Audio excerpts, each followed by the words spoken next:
Last part में तानसेन ने जैसे तैसे करके उन तीनों एंट्स को हरा दिया था और ये एंट्स तानसेन के हाउतियान हैमर की स्पिरिट रिंग बनने के लिए बिल्कुल परफेक्ट थी।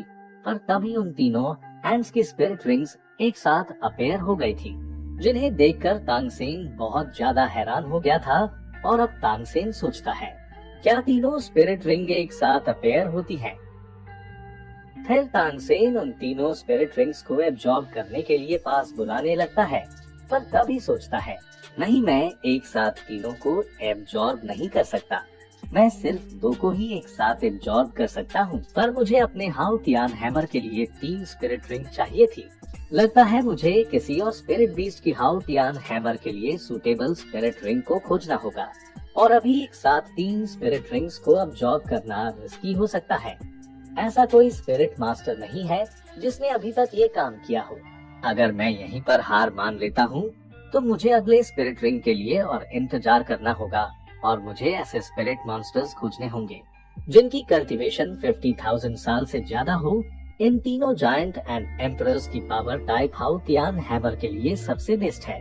पर यहाँ तानसेन कोई रिस्क नहीं लेना चाहता था, इसलिए वो 2 स्पिरिट रिंग्स को एब्जॉर्ब करने लगता है और ऐसा करने में उसके ऊपर बहुत ज्यादा प्रेशर पड़ने लगता है।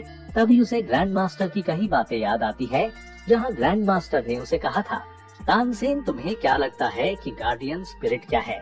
जिस पर तानसेन ने कहा था, मेरे ओपिनियन से गार्डियन स्पिरिट हमारी बॉडी का ही एक हिस्सा है।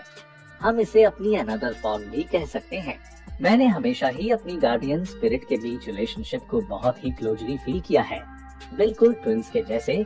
जिस पर ग्रैंड मास्टर ने कहा था, बिल्कुल सही, मुझे उम्मीद नहीं थी कि तुम इस एज में ये सब सोच भी पाओगे।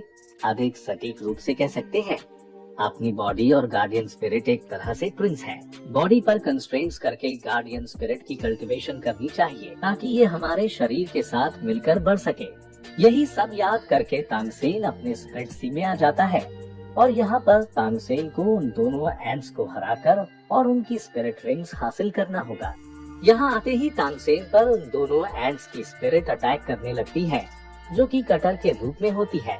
और जैसे ही तानसेन ज़ुएंशन मूव से उन कटर को रोकने की कोशिश करता है, वैसे ही वो उसके हाथ के आर पार हो जाती है और उसकी स्पिरिट को डैमेज करती है। इससे तानसेन थोड़ा इंजर्ड हो जाता है और नीचे गिर जाता है।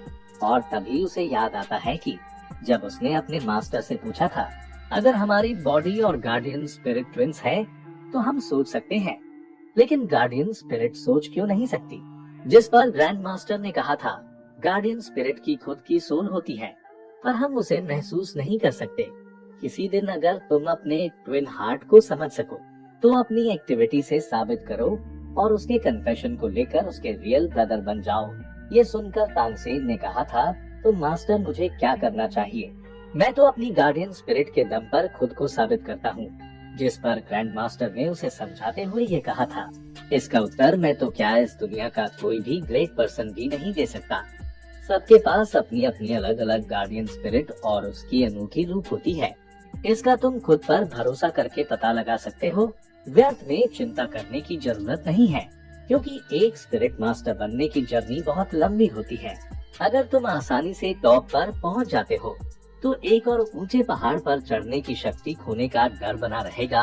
इसलिए जियोसैन, तुम्हारा उद्देश्य माउंटेन के बीच से वापस लौटना नहीं होना चाहिए, अर्थात तुम्हें आगे बढ़ते रहना चाहिए। और इस मोटिवेशन के साथ ही सीन फिर से तानसेन पर आता है, जहां वो अब शायद तीसरी स्पिरिट रिंग को भी साथ ही एब्जॉर्ब करने लग गया होता है। और यहीं पर ये एपिसोड खत्म हो जाता है। और अगर वीडियो अच्छी लगी हो तो लाइक और चैनल को सब्सक्राइब करके जरूर जाना।